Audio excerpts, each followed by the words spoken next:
Hello, everyone. Welcome back to the Mind of Cy Marie. I'm your host, Cy Marie Johnson, and today we are talking about the power of friendship, the weight of secrets, and the beauty of finding your people. Joining me is an author who has invited us all into a very exclusive circle. Please welcome the author of Wednesday Club, a novel by Kristine Jensen. Kristine, thank you so much for joining me today. You're so welcome. Thank you for having me. So, Wednesday Club, a novel, has such an intriguing title. What is the significance of the Wednesday Club and how does it serve as a catalyst for the story? Wednesday Club is a group of rural farm women in South Dakota in 1963 who meet on the second Wednesday of every month. And they get together. It's a kind of a social group. They also try to understand the world around them. And of course, there's the gossiping that always happens. The protagonist is a city girl who is dumped at her grandparents' farm. She does not want to be there.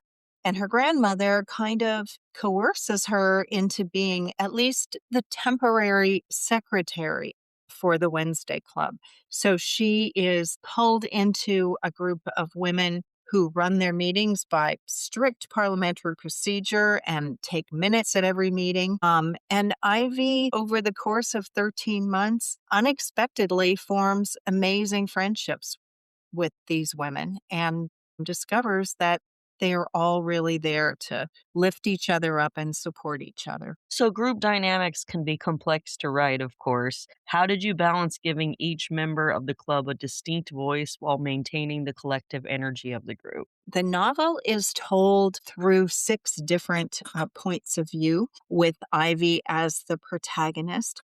So they each have their story arc and they each have distinctive chapters that is their specific point of view. And then, of course, they come together once a month in the Wednesday Club. And even though the reader gets the minutes of the club, there's a lot to know because the reader kind of knows what's gone on behind the scenes and how they bring their personal challenges and triumphs to play within the meeting. So the minutes of the Wednesday Club really tie everything together, and they're the through line for the 13 months of the different point characters. So, the novel explores themes of community and shared secrets. What inspired you to look into the private lives of these specific characters? When you are writing unique points of view, especially multiple points of view, like I have, you really have to know the characters so that you can make their point of view as strong as possible so as to not confuse the reader. And you have to pack a lot into that point of view. So in my case, I had to really work through who is this character? What is their backstory? What are their challenges? What are their hopes and desires? What triggers them? What is their relationship to the other characters? Um, in my case, I have two sisters, one of whom is quirky and silly, and the other is very kind of rigid and controlling. So, as you can imagine, there's a lot of conflict between those two characters. In addition, the characters have other relationships with each other and with people outside of the story. So it gets complicated. And of course, the more you know the character, the better you can write them to make the characters really distinct and make those points of view really distinct for the reader. So, every club has its unwritten rules. What is the most important rule, either literal or emotional, that the characters in your book have to navigate? The club itself has its own kind of strict rules. So they run their meetings through strict parliamentary procedure. They have officers. They have a program that they spell out a year in advance. So for each month, they know what the roll call topic is going to be. They know the program will focus on current affairs. They're trying to learn about the current affairs in their community. They have a lunch, which is very important. They have a treasurer's report and they contribute money each month to help out with causes in the community. The reason that I chose 1963 and 1964, the time period of the book, is that there's a lot going on in the country at that time. And I was really curious to see how will these farm women be processing what is going on out there? So for instance, and appropriate, I guess, to today, one of the programs is about the Martin Luther King I Have a Dream speech. One of the programs is on Beatlemania because the Beatles were performing on the Ed Sullivan Show in 1963. One of the programs is about the Surgeon General's warning that smoking and cancer seemed to have a link. So it's really fun to see how these women are processing what's happening in the world around them through the program of the Wednesday Club. So, as an author releasing this in 2026, do you feel that our modern need for belonging has changed the way we write about friendship and fiction? I started writing this book in 2020. The earnestly, I had worked on the outline before that, but I really made great progress during COVID. It was a great time to write a book. It was also a time when I think so many of us realized that we were isolated and that it was challenging to not be able to see our friends, to connect with our community. And I think that it's sort of solidified the importance of friendship and community for all of us. In addition to that, the world is becoming more of an online world. A lot of us move and leave where it was that we were born, or where it was we went to college, or we even, we make big changes at different points in our lives. And I think that having been someone who moved to a completely different city in my 50s, knowing almost no one, it became really clear to me that we need our women friendships. We might have family, we might have romantic relationships, but we really, I think, cherish our women's friendships. So I don't know if it's true for all fiction, but I have seen an increase and really an attraction to friendship stories in fiction. So, your narrative often balances humor with deeper, more poignant moments. How do you find that tonal equilibrium during the drafting phase? Humor is so important. It's important to me. There are some big things that happen in Wednesday Club that are traumatic. I mean, life on a farm is filled with life and death issues. There are things that happen to the characters that are traumatic, and secrets that are revealed that are tough to take. Humor and levity is important not only for the characters and what they're experiencing, but also for the reader. So for me, a lot of times my humor comes through in my early drafts.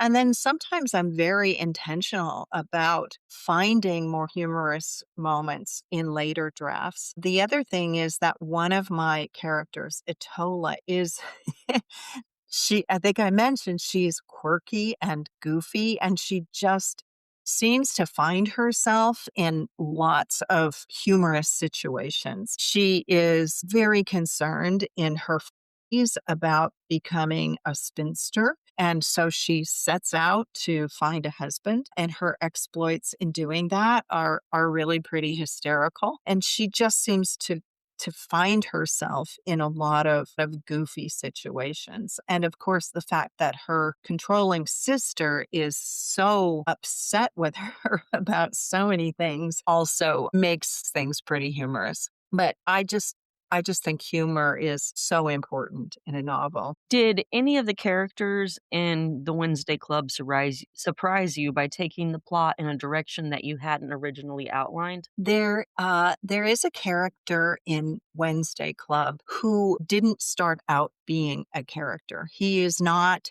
one of the women in the club. And I don't want to give away a big spoiler, but there is a character named Hank who wasn't even in the first draft. And he kept coming to me and kind of knocking at my door, of course, not literally, demanding to be in the story. At the time, early on, I was like, oh no, this is just getting too complicated. There isn't room for him.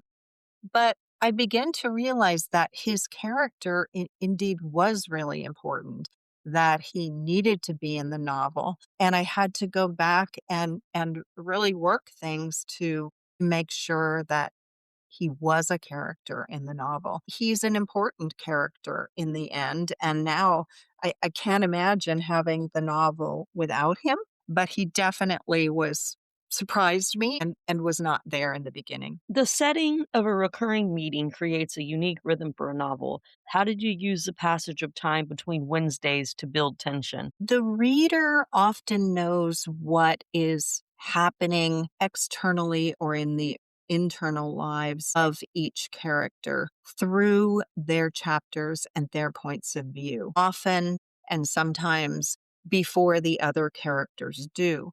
So the reader has a unique viewpoint to what's happening to these characters before they come together for their Wednesday club meetings. And so I think that always builds tension when a reader knows something about a character that the other characters don't already know. So, for instance, we know what's going on with Batilda in her personal life, even something important even before her sister, Batilda does. And it comes out, the secret kind of comes out during a Wednesday club meeting, which of course shocks everyone. And her sister is very upset that she doesn't know about it. But those are the kinds of things that build tension. So, was there a specific real world club or social circle that served as the primary inspiration for this setting? There absolutely is. So I grew up in South Dakota, left there when I was 18. When my grandmother passed away, we found all the minutes and bunch of programs for her Wednesday Club, a group for which she was a part of and lasted for over 60 years. So when I found these minutes and programs, at the time I thought, and this was in the early 2000s, thought, oh my gosh, this would be a really interesting story to publish these minutes. I took them home to California. A decade later, I moved them with me to Oregon. I still hadn't done anything with them. And finally, I opened the box. I started going through the minutes. I discovered that there were quite a few years missing. The minutes themselves were kind of dry. You know, they just recorded the facts. And though they were kind of an interesting time travel, if you were, there wasn't really any emotional depth there. And so it was disappointing at first, but then I realized, "Oh, well, this could still form the basis for an interesting novel. So, what if I created a fictional group of Wednesday Club members? And what would be sort of the inciting incident, or what would be the biggest conflict for this group of Wednesday Club members?" And that's when I decided that a 16-year-old city girl suddenly dropped off at her grandparents' farm and reluctantly joining this group of older farm women who she thought would be kind of old biddies. Now, that could make for an interesting story.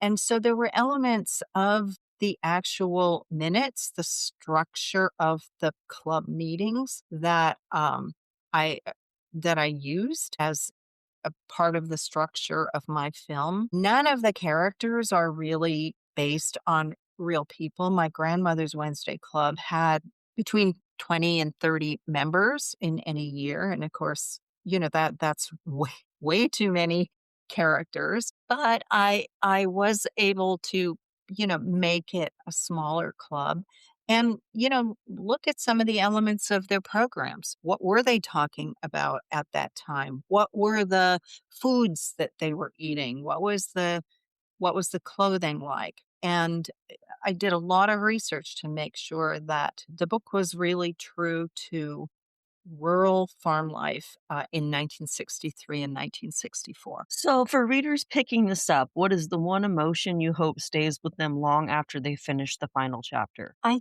guess I would say warmth.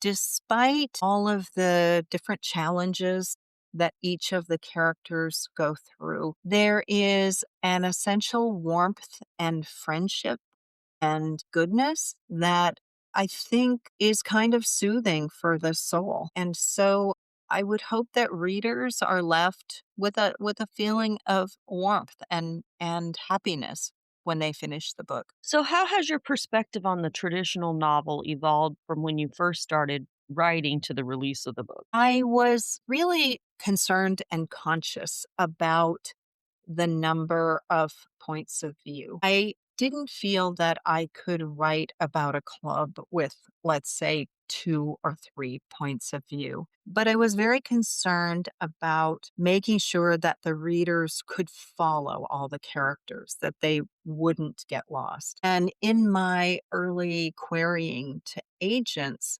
they expressed that concern that, there's potentially too many points of view. We don't think readers can keep things straight. And I didn't necessarily agree with this, but it was a concern. And I did not want to have to include a character list in my book because I just find that that can be kind of cumbersome and can even put off some readers from really trying it. So I had a lot of beta readers. I had almost 20 beta readers. And I was very clear in asking them, is this too many characters? Is this too many points of view? Can you keep track of the story? And it was a resounding yes that, yeah, I think I understand who each of these characters are. I didn't have trouble following it. And so I guess that made me feel that readers from maybe the more traditional novel, that readers are, smarter and more willing to move beyond what we think of as the typical protagonist, antagonist, and then some supporting characters to a format that is different than that. So, for aspiring authors struggling to manage a large ensemble cast, what is your best trick for keeping everyone's motivations clear? I worked really hard on that, as I mentioned, and I did a lot of reading on how to make multiple points of view work. One thing that I was very clear to do was separate the chapters for each point of view. So when a reader is about to enter a different point of view, it's very clear that the title of the chapter is that character's point of name. So whether that's Cora, whether that's Ivy or Florence or Hattie or Matilda, I think it sets up the reader right away for understanding who is the point of view for this chapter. The other thing is that, as I mentioned, I made sure that I really, really understood these characters so that I could make their voices distinct. I developed really detailed 4 pages worth of character traits, and it included the things I talked about, the backstory, even, how do they dress? What do they wear? What are their challenges? What are their hopes and fears? So I felt that I really knew these characters inside and out before I started writing them. And then there were some other, I think, just, simpler things like making sure that the names aren't too similar so that readers can keep them apart. At one point in time, I had the character of Hattie and the character of Tilly with both of their names ending in IE. And I realized that if I have Tilly's name be Tilly as distinct from Hattie, Hattie, that is also going to help the readers to distinguish between those characters. And I think that that was really helpful. And in addition to that, they just really do have a, a distinct voice. With Ivy as the protagonist, as a 16-year-old, she has a very different thought process and way she thinks and the way she expresses herself, certainly from one of the characters who is in her 50s. So age was also a way to distinguish them. So, is the story of the Wednesday Club a standalone journey, or do you see these characters returning for a future installment? It is definitely a standalone journey at this point. However, I fell in love with these characters. I think a lot of my readers have fallen in love with the characters and asked for a sequel. Do have um, books that I have outlined with some of the same characters that take place in subsequent years.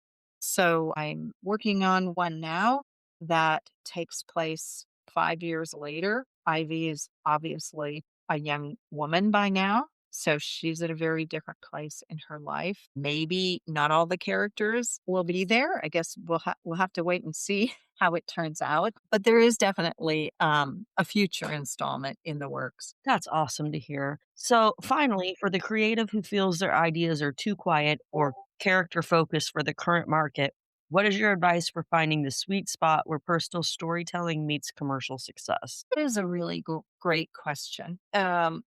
Queried with this novel for 18 months, hoping that I would find an agent. I came close a few times, but I think that I did have a couple of agents tell me that they felt the story was too quiet for today's market, that it didn't have I actually had one agent say that there wasn't enough sex, drugs, and rock and roll, which kind of made me laugh. I don't think there was a lot of that going on in 1963 and 64, with the exception of the Beatles and sex. I guess that's always been around.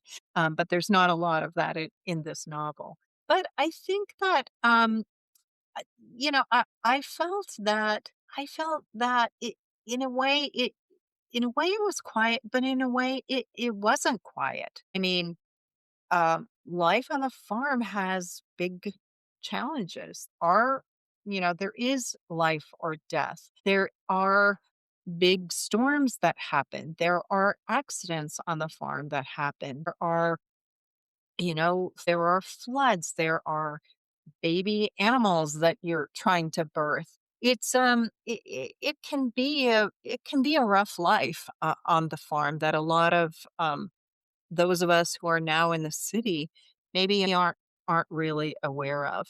And in addition to that, all my characters, and I think everybody who's living a life, you have ups and downs in your life. Nothing is ever smooth. You're facing issues of illness or death or just the trials and tribulations of trying to get through life. So I think if there is significant conflict in a story and that the characters, making sure that each of my points of view characters were going through their own story arcs, that there was always enough sort of challenge and conflict. To me, it didn't really feel like a really quiet story. There's a lot of drama going on in the world today, and it can be exhausting. And I've had a lot of feedback from readers who say, you know what, I'm craving a little bit more quiet in my life. And I'm appreciating